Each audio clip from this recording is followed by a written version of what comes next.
नमस्कार दोस्तों जितना खाना पीना कमाना ज़रूरी है उतना जो है हमें रहने के लिए सर के ऊपर एक छत ज़रूरी है। इसी चीज़ को ध्यान में रखते हुए मैं जो है एक सीरीज़ शुरू कर रहा हूँ, घर बनाने का तरीका। मतलब कि भाई घर कैसे बनेगा। तो हमारे जितने भी दोस्त हैं, चाहे वो शहर में रह रहे हो, चाहे छोटे से छोटे गांव में रह रहे हो, उन सब के लिए बस आपकी भाषा में शुद्ध हिंदी में लेके आ रहा हूँ घर बनाने का तरीका को लेकर के। क्योंकि हर किसी का सपना होता है कि भाई अपना एक घर होना चाहिए। लोग मेहनत की कमाई, सालों सालों मेहनत कमाई से फिर एक अपना घर बनाता है, और जो अपना घर में जो रहने में जो मज़ा है वो भाड़ा पे घर में रहने में मज़ा नहीं है। इसलिए उस सपना को पूरा करने के लिए हम आपको स्टेप बाय स्टेप बताएंगे कि भाई घर कैसे बनेगा, जिससे क्या है कि आप एकदम सीख सकते हैं कि घर कैसे बनाना है। और जब भी कभी आप घर बनाना शुरू करेंगे तो उस समय कोई भी कॉन्ट्रैक्टर, मिस्त्री आपको कुछ अलग चीज़ ना बता दे। चलते हैं शुद्ध हिंदी की बात करते हैं यहाँ पे। तो सबसे पहले जो हम यहाँ पे आज जो मेरा ये पार्ट 0 है, मतलब इनिशियली मैं शुरू कर रहा हूँ आज के दिन से, स्टेप बाय स्टेप बताऊँगा, जिसमें मैं जो टॉपिक कवर करूँगा ये सारा टॉपिक कवर करूँगा। तो पहला है मेरा ज़मीन का चयन। ये सबसे इम्पोर्टेंट चीज़ है कि भाई ज़मीन हम कहाँ ले रहे हैं। अब ऐसा ना हो कि मतलब घर बनाने की इच्छा तो है, ड्रीम, लेकिन ज़मीन कहीं गांव में ले लिए, चाहे शहर से दूर हट कर ले लिए, जहाँ पे ना तो बिजली की अच्छा सुविधा है, ना ही दुकान है, ना ही सब्जी मिल रहा है। मतलब सब्जी चाहे दुकान चाहे मार्केट जाने के लिए हमें 10 किलोमीटर 15 किलोमीटर जाना पड़ रहा है। ऐसा ना करना।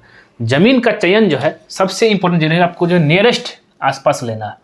इसमें डिटेल में हम और बताएंगे मैं किस तरह का ज़मीन सब लेना। अब है कि ये तो हो गया अब ज़मीन की नपाई, जहाँ पे आप ज़मीन लिए हैं वो सबसे ज़रूरी होगी कि वो आपको ज़मीन का रजिस्ट्री कर ले, और हो सके तो आप अमीन को बुला करके ज़मीन की नपाई कर लिए, और वहाँ पे जो है टेम्पोररी बाउंड्री बना दीजिए कि भाई इतना आपका ज़मीन है, और उसी ज़मीन के अंदर आपको घर बनाना है। तीसरा जो पार्ट है नक्शा की तैयारी। अब ज़मीन का नपाई हो गया, आपको ये भी रहेगा कि भाई कि अब उसमें मेरा जितना मेरा ज़मीन है, अगर 1000 स्क्वायर फीट है, उसमें मेरा कितना रूम निकलेगा, क्या क्या होगा, क्या क्या मेरा रिक्वायरमेंट है, उस रिक्वायरमेंट के अनुसार जो नक्शा की तैयारी हमें करना है। अब इसके लिए आप इंजीनियर चाहे आर्किटेक्ट से संपर्क कर सकते हैं। अपने से मत बनाने बैठे जाइएगा तो अनाप शनाप बन जाएगा। तो नक्शा की तैयारी करवाना है आपको। अब उसके अनुसार ये तो ठीक है, ज़मीन खरीद लिए, नक्शा की तैयारी हो गया। अब इंजीनियर से आप ये भी बोलिए कि सर हमें जो है एक क्या देना है, खर्च का अनुमान, एस्टिमेशन, कि मेरा कितना खर्चा पड़ेगा, ये भी ध्यान देना है। अब पता चला मेरा जितना ज़मीन, हम घर तो बनाना शुरू कर दिए, लेकिन हम खर्चा का अनुमान हम इंजीनियर से लिए ही नहीं। अब पता चला आधा घर बना, पैसा ख़त्म हो गया, फिर अब 4-5 साल इंतजार कीजिए। तो खर्चा का अनुमान के अनुसार आप आपके पॉकेट में पैसा उतना होना चाहिए, जिससे क्या है कि आपका घर शुरू से लेकर के लास्ट तक एक ही बार में बन जाए सारा काम के साथ। अब क्या है कि ज़रूरी कागज़ का काम, ये सबसे इम्पोर्टेंट चीज़ है। अगर आपका वो ज़मीन नगर पालिका, नगर निगम में आ रहा है तो सबसे पहले आप उसको इंजीनियर से बात करके उसको अप्रूवल करवा लीजिए। और जो जो डॉक्यूमेंट्री काम है, अगर आप किसी कॉन्ट्रैक्टर को काम दे रहे हैं, ज़रूरी कागज़ जो भी काम आपका होता है सब आप जो है करवा लीजिए, एग्रीमेंट करवा लीजिए। तो ये सब डिटेल हम आपको बताएंगे आगे भी। अब आगे आता है फाउंडेशन का काम। सारा काम रेडी हो गया, कागज़ भी रेडी हो गया, अब फाउंडेशन का काम करवाएंगे। कॉन्ट्रैक्टर भी रेडी हो गया, फाउंडेशन काम करवाना शुरू करेंगे। कॉन्ट्रैक्टर से रेट भी फाइनल हो गया, फाउंडेशन काम शुरू करेंगे। फिर नेक्स्ट आता है आपका उसमें पिलर लगाने का काम। देखिए स्टेप बाय स्टेप हम आपको सारा डिटेल जो है इसमें बताएंगे भाई कैसे बनेगा, फाउंडेशन में क्या सरिया रहेगा। जैसे मान लीजिए इसका जैसे पार्ट 1 2 3 होगा, इसके फाउंडेशन काम में मैं बताऊँ कैसे फाउंडेशन काम होता है। साथ ही साथ इसका जो है जैसे इसमें पार्ट 6 हो गया, पार्ट 6 का जो है एक सब पार्ट होगा, जिसमें जो है कितना सरिया क्या देना है, सरिया का स्पेसिंग क्या देना है, सरिया में कितना खर्च लगेगा, चाहे फाउंडेशन में खर्च लगेगा, वो भी साथ साथ हम चलेंगे। पिलर काम हो गया। अब ईंट की चिनाई, ये सारा काम है। फाउंडेशन काम करेंगे, पिलर काम करेंगे, ईंट की चिनाई कैसे करेंगे वो बताएंगे। अब सीढ़ी का काम सबसे इंपॉर्टेंट है। सीढ़ी के काम में सब कोई कन्फ्यूज कर जाता है, सीढ़ी कैसे बनाना है, कैसे स्टेप बाय स्टेप हम घर बनाएं, और सीढ़ी के लिए कितना स्पेस जरूरी है, वो सब बताएंगे आपको। अब है छत और बीम का काम। जब छत और बीम का काम करेंगे तो उस समय हमें किन किन चीज़ों का ध्यान देना है। वो सारा चीज़ रहेगा। अब प्लास्टर काम कैसे करेंगे, क्या उसका रेशियो होना चाहिए, क्या उसका प्लास्टर थिकनेस होना चाहिए, ये सब चीज़ आपका इसमें कवर होगा। अब है प्लम्बिंग का काम में क्या क्या ध्यान देना है हमें, कौन सा पाइप किस होकर जाएगा, वो सारा चीज़ रहेगा आपका। बिजली का काम, इलेक्ट्रिसिटी काम कैसे करना है, कौन सा वायरिंग कहाँ देना है, कौन सा पॉइंट कहाँ देना है, ये सब हम आपको कवर करेंगे इसमें। रंग का काम, भाई पेंट पुट्टी कैसे मारेंगे, वो सारा चीज़ कवर करेंगे हम।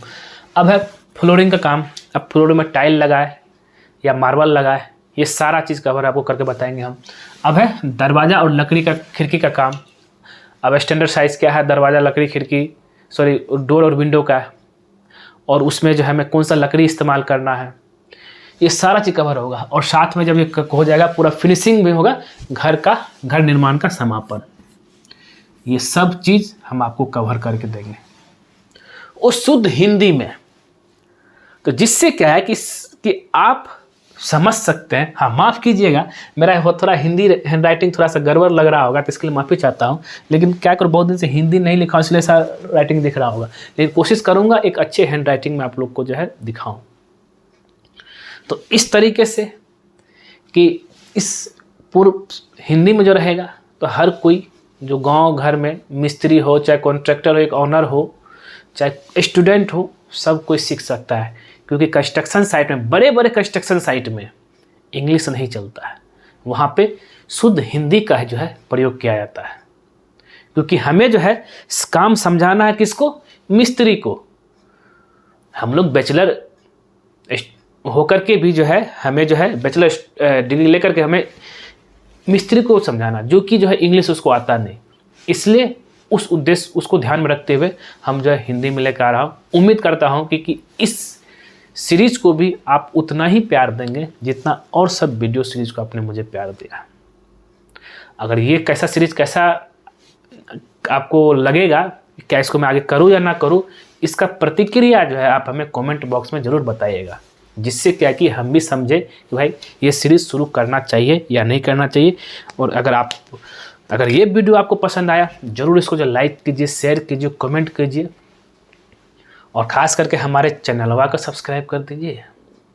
क्योंकि जैसे ही आप हमारे चैनल सब्सक्राइब करेंगे, उसके बगल में बेल आइकन बन जाएगा, उसको क्लिक कर दीजिएगा। उससे बेनिफिट बस ये होता है कि जब सिविल इंजीनियर दीपक कुमार कोई नया वीडियो आपके लाएगा, सबसे पहले आप नोटिफिकेशन में दिखेगा।